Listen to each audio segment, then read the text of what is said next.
입맛 돋우는 오이무침, 그냥 볶아도 맛있는 가지볶음, 소세지 애호박 가지전과 함께 추억의 그 맛 급식 계란찜까지. 오늘 만원으로 반찬 만들기 시작해볼게요. 오이무침을 냉장고에 보관하기 위해서는 물이 잘 생기지 않도록 만드는 게 중요한데요. 여기에서 포인트, 바로 오이의 씨를 제거해줍니다. 이 속의 씨를 제거함으로써 물기가 생기는 걸 최소화할 수 있어요. 여기에 오독오독한 식감까지 살리기 위해서 소금에 절여줍니다.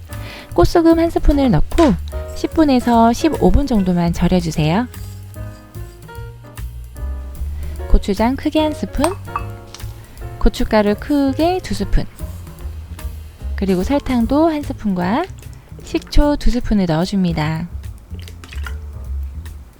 다진 마늘 1스푼, 통깨를 솔솔 뿌려줘서 양념장을 완성할게요. 처음에는 수분이 없어 보이지만 오이와 만나면서 조금 촉촉해지고 버무리기 쉬워지기 때문에 걱정 안 하셔도 되세요. 10분 뒤 이렇게 물이 나왔는데요. 살짝 헹궈줄게요.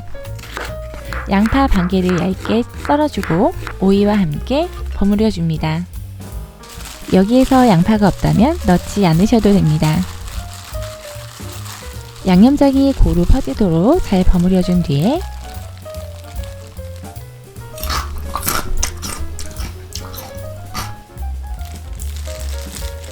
오독오독한 맛이 살아있는 오이무침이 완성되었어요. 이번에는 가지볶음을 좋아하지 않는 분들도 꼭 한번 만들어 보셔야 할 가지 요리예요. 가지 반 개를 크게 잘라주고 얇게 썰어줍니다. 어슷 썰어서 준비하세요. 양파 반 개도 채 썰어 준비할게요. 이 양파가 주는 아삭한 식감이 너무 좋거든요. 고명으로 들어갈 홍고추와 대파도 푸짐하게 넣어주세요. 대파는 한대 모두 넣어야 더 맛이 좋아진답니다. 기름을 넉넉하게 둘러주고 파기름부터 낼게요. 파가 타기 전까지 볶아주시고 가지를 넣어 기름에 코팅해 줄게요. 양념을 바로 하게 되면 이 가지가 양념을 모두 흡수해서 간이 짜고 싱거운 부분이 생길 수 있어요. 자, 먼저 간장 크게 2스푼, 주변에 이렇게 흩뿌리듯 뿌려주세요. 달콤하게 올리고당 1스푼 넣어줄게요.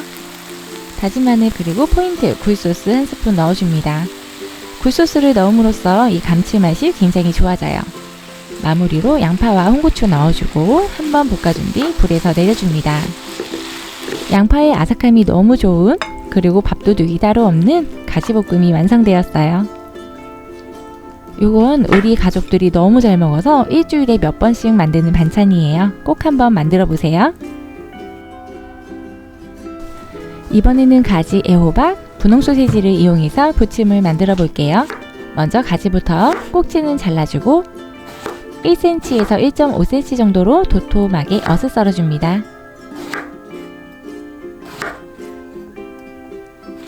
애호박도 너무 얇게 되면 흐물흐물거리고 식감이 덜하기 때문에 살짝 도톰하게 썰어주는 게 좋아요.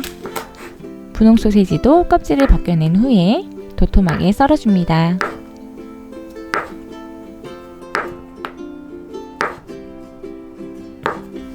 애호박과 가지는 소금으로 살짝 밑간을 해주면 수분이 나오면서 더욱 단단해지고 식감도 좋아져요.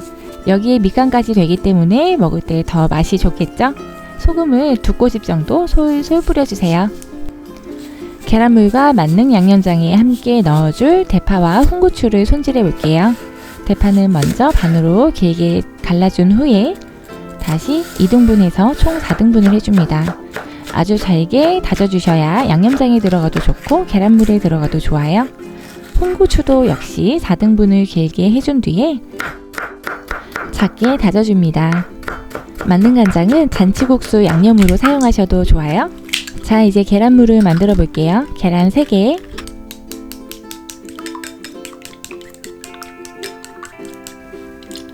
그리고 다져놓은 홍고추와 대파를 2스푼씩 넣어줍니다.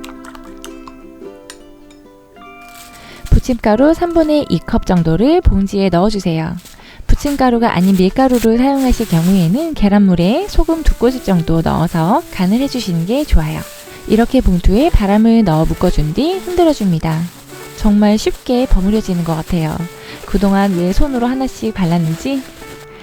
자, 부침가루를 털어주면서 계란물에 넣어주세요. 팬에 기름을 둘러주고 약불에서부터 시작할게요. 중불로 올라가게 되면 금방 타기 때문에 중약불을 적당히 조절하며 노릇하게 구워주는 게 좋아요.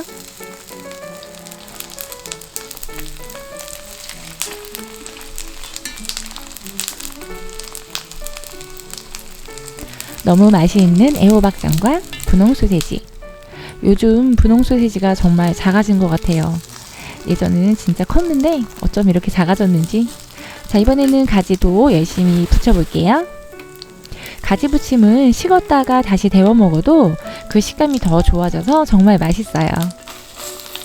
냉장고 혹은 오래 두고 먹을 때에는 냉동실에 전처럼 넣어놨다가 하나씩 꺼내서 이렇게 데워 먹으면 진짜 맛있어요. 만능 간장 빠르게 만들어 볼게요. 간장은 진간장으로 6스푼 크게 넣어줍니다. 그리고 올리고당 1스푼 넣어주세요. 참기름 2스푼과 아까 다져놓은 홍고추 그리고 대파 1스푼씩 넣어주세요. 통깨도 1스푼 넣어주면 완성입니다. 어떤 부침이든 이 방법과 이 만능 간장으로 함께 만들어 드시면 정말 쉽고 맛있을 거예요. 이제 부침이 어렵지 않죠? 가지 부침을 간장에 콕 찍어 먹어보면 아실 거예요. 이번에는 추억의 급식 계란찜 만들어 볼게요. 당근이 빠지면 서운하더라고요. 당근 있으면 넣어주세요. 잘게 채 썰어주시고 요즘 가금류 조심해야겠죠? 사용하시기 전에 물로 한번 씻어서 쓰시는 게 좋아요. 계란을 5개 사용할게요. 알끈의 성분도 굉장히 좋다고 하니 굳이 제거하지 않고 드셔도 됩니다. 풀어준 뒤 이렇게 채반에 한번 받쳐주세요. 물론 채반에 받치지 않아도 되겠지만 이렇게 한번 받쳐주면 훨씬 부드럽고 촉촉한 계란찜을 만드실 수 있어요. 물 70ml 소주잔으로 1잔 반을 넣어주고 여기서 중요한 설탕 그리고 맛술, 육수가 필요 없는 새우젓을 넣어주세요. 없다면 액젓 넣어주셔도 좋아요.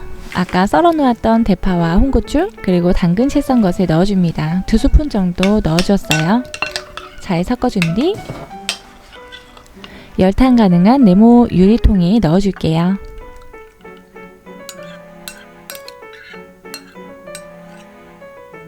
끓는 물에 찜기를 넣어도 되고 물에 그대로 올려도 좋아요. 중탕으로 10분 정도 익혀줄게요. 너무 맛있게 완성됐네요. 꺼낼 때 정말 뜨거우니 조심하세요. 자, 이렇게 완성된 급식 계란찜. 정말 맛있어 보이죠? 이대로 뒤집어서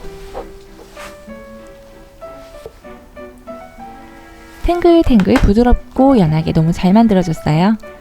급식 계란찜은 또 네모나게 잘라야 제맛 아니겠어요?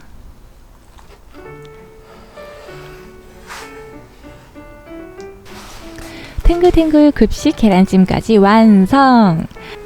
그릇에 맛있게 담아봅니다. 탱글탱글하고 촉촉하게 익어진 게 보이시죠?